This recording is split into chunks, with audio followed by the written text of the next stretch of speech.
Stephen Byers, a fourth-year science student, has been learning a lot lately. But his latest studies aren't limited to just physics and biology. Byers is learning about Islam, a religion he's recently embraced. Like a brief illustrated guide to understanding Islam. About 5 years ago, Byers couldn't have pinpointed what belief system he followed. He was raised a Christian, but Byers remembers feeling let down by his faith when bad things happened in his life.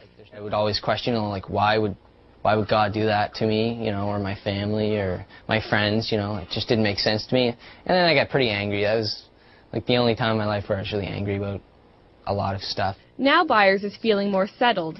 This past spring, he was encouraged by some friends to learn more about Islam. What he found was a belief system that, he says, was a perfect match for his logical mind.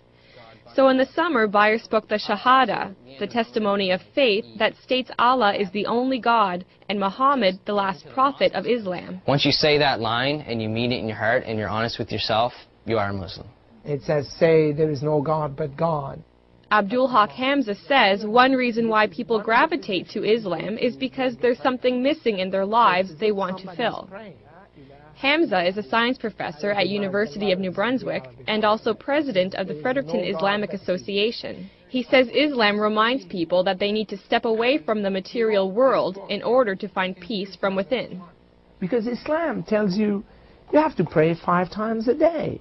So you have to disconnect yourself from that growing and fast-pacing life. The idea of peace is integral to Islam's message, a message that is twofold. First, a Muslim is called to submit to God, and then through that submission comes peace. Hamza says the only way to achieve peace outside is to achieve peace inside, through the will of God.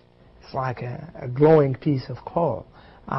If you look at it when it's not lit, then it's just dark. When it's lit, then the darkness disappears, and it's just a source of light. The other major duties that are required in Islam can strengthen a Muslim's commitment to God and to peace. They include praying 5 times a day and reading Allah's Book of Revelations, the Quran, fasting in daylight hours during the lunar month of Ramadan, giving to charity, and, if you have the money, taking a pilgrimage to the holy city Mecca at least once in your life. Byers hasn't been to Mecca yet, but he did take part in the fast of Ramadan for the first time. Not eating that period of the day teaches you discipline, and it just, I guess, knocks you down a step and makes you realize, what it is like for those people that can't eat. This was just one of many firsts for Byers, but he says that still it's been easy to adjust to this faith.